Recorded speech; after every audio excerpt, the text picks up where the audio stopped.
Hi, if you're watching this video, you have successfully completed step one of the packet. You've joined the Schoology page and now you're watching the video that's going to tell you a little bit more about summer homework for the class of 2018-2019. Super exciting, so welcome. The first page of your packet is all about the class. Let me just click out of there. Is all about the class. If you need to get a hold of me, please feel free to email me at this address, but don't message me on Schoology because, like you, I am going to be enjoying my summer as well. But a little bit about the class. So the first two pages gives you some things to think about. How I will grade your summer homework. So that's here. You will get a grade. It'll be a heavily weighted formative. It's due February 7th, Friday, first week of school. So I can't believe we're already talking about September. But it's a couple of things. We do a lot of reading of poetry and a lot of reading. And I really expect attendance to be pretty on point as well as your work ethic. We move pretty fast. Obviously, I want to make sure that you're doing well, but this is a college level course and we're getting you ready for college level work. So if you are not the kind of kid that can make it to class on a regular basis, or you're not very good at communicating, or you're not very good at work completion, I need you to ask yourself if this is the right class for you. I want you to do well next year. I want you to graduate, but I also want you to be realistic. So if you're ready to work, if you're ready to meet my high expectations, and I am demanding, then I'm here to support you and to push you and to challenge you and to cheer you on, because I want you to do well and I want you to be in the best spot. So if this is the place for you, let's do this. If it's not the place for you, no harm, no foul. Just go ahead and drop the class before school starts, because once school starts in September, after September gets here and Labor Day comes and goes and I see your face, you're in. None of this, oh, I didn't do the summer homework, Mrs. Benton. That's a bummer because now you have to do it. So there's no dropping the class once we start, okay? So if you want to drop the class, please let your counselor know ASAP. If you hear this video before school ends and you want to drop the class, please let me know. Otherwise, I would not send an email to your counselor because they might not get to it in time. So please check in with your counselor throughout the summer if this is what you choose to do, dropping the class. Otherwise, just do the work and show up and we're going to be ready to roll. Save your notes for any book you read in English 11. You'll be thankful you did, and we'll deal with that in the fall, and I'll tell you more about that when we get started in the fall. All right, so that's enough about the class. Step two. So I'm going to walk you through the packet and the work that you need to do. So you are going to read, the very first thing you're going to do is if you look in your packet and scroll through, you're going to look for this chapter right here. It's a short chapter on reading the story. It comes from a larger college textbook. It's going to set the base of for this class. So you're going to read this chapter and annotate it. These are the questions you're answering as you're reading along the way. Once you are done, this chapter is going to be talking about the differences between literary fiction with a capital L, the snobby kind, and commercial fiction, and the definitions on the next page for you. When you read this chapter, annotate it, and answer those questions, once you're done with that information, you're going to have this new knowledge to base your two books from. So you're going to pick two books. You should be reading lots of books this summer because your reading muscles need exercise. So every time you're in your phone, you should ask yourself, should I be reading a book? Find time to read. It's really a good habit to take.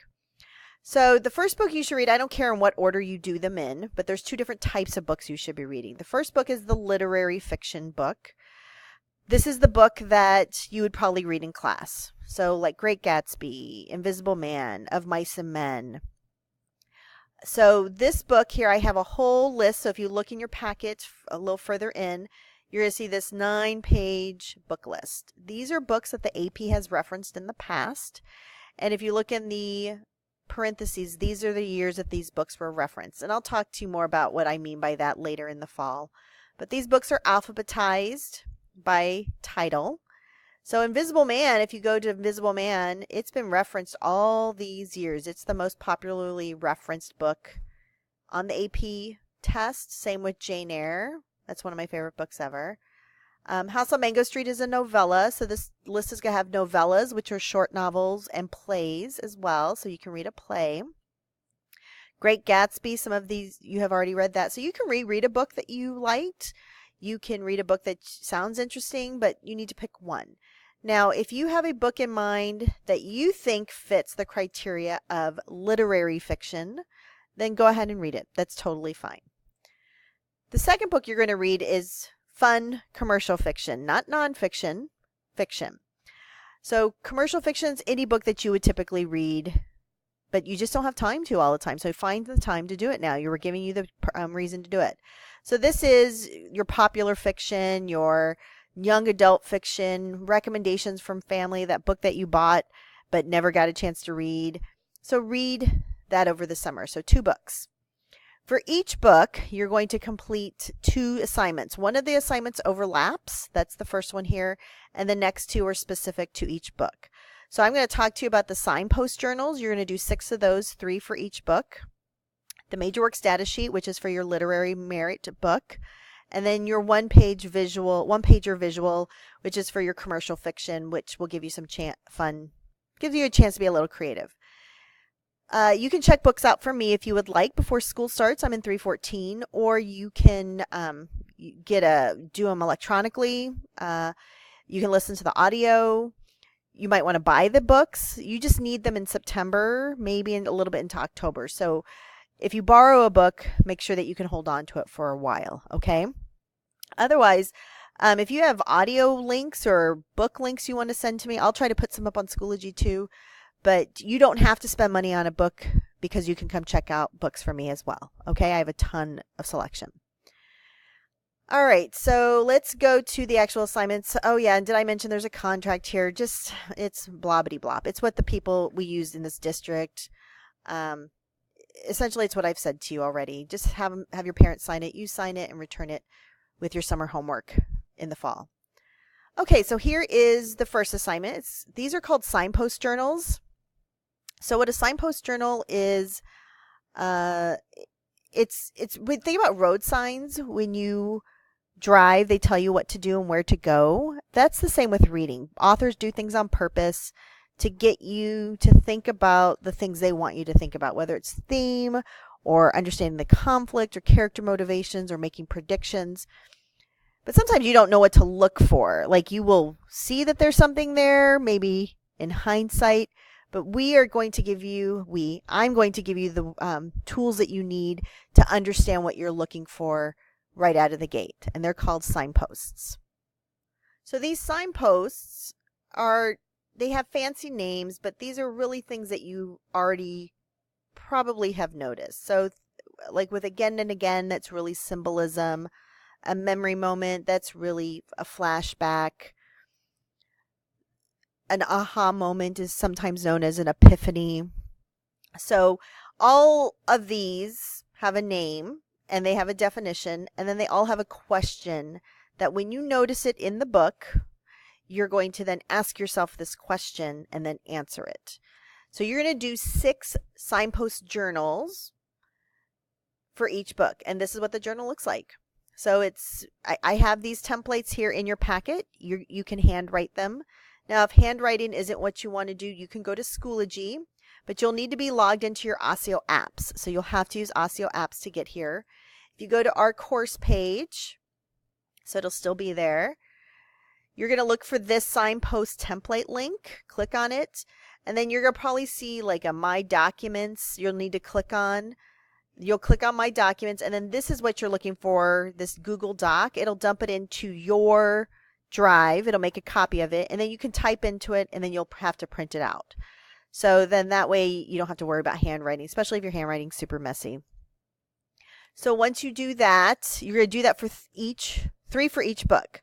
So divide the book into thirds, and then what you're looking for is a signpost on a page, not a whole section of the book. So you're going to fill out the information, and for each journal, you're going to write down the chapter and page number, You're going to give the signpost like an aha moment or contrast and contradictions or words of the wiser.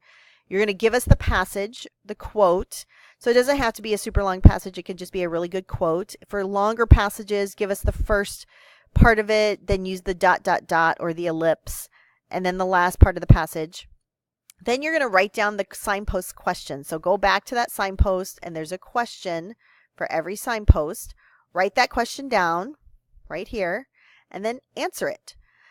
So you're going to do 6 of these. So every sheet here is going to have a separate journal for a separate section of the book.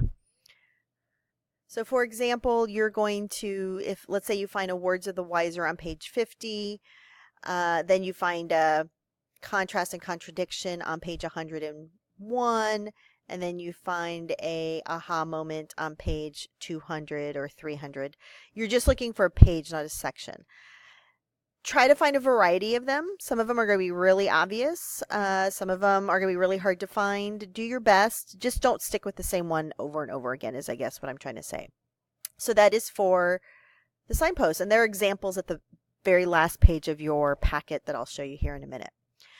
All right, for your literary fiction book, you are going to do a major work status sheet. So this is for the fancy school book. It's going to be like SparkNotes, but you're not copying SparkNotes. You are filling this in with your own words.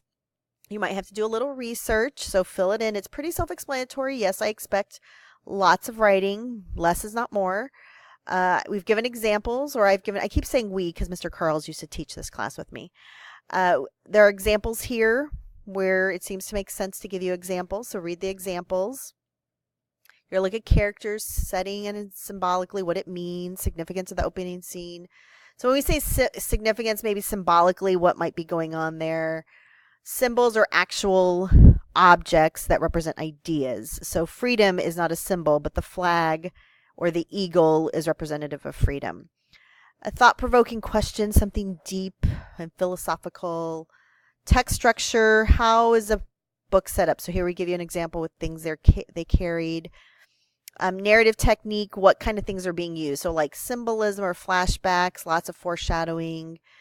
Do your best. Point of view, who's telling the story. So that's for your literary merit novel. Okay, so 3 signposts per book for 6 total. You can handwrite them or type them. Your major work status sheet, you can handwrite that. And then a 1-pager for your commercial fiction book. So again, look in the packet. All of these handouts are in your packet. Read the directions. It's pretty self-explanatory. I'm going to ask you to be a little creative with some visual work here. This is what's going to look like when it's done. So I just took this from the internet. It was an example of a 1-pager. Artwork, notice that it's nothing fancy, but it is visually appealing. It meets all the criteria. And then this empty page here is for that 1-pager, so it's there on purpose. So everything you need is in this packet. So that's the 1-pager for your commercial fiction novel. And then finally, here are examples of the signpost journals. These are sad. This first page, they're very sad. I would be very sad if this is what you turned into me. This is what I'm expecting. More is more. So if you're working for that A, which I'm going to assume you probably are, this is what it should look like. So that's it. That's the summer reading packet. So if you have questions, I'm in room 314. Feel free to email me. You can check books out with me. Again, if this is not the kind of work you want to be doing, then I would strongly encourage you to drop the class. There is no shame in that.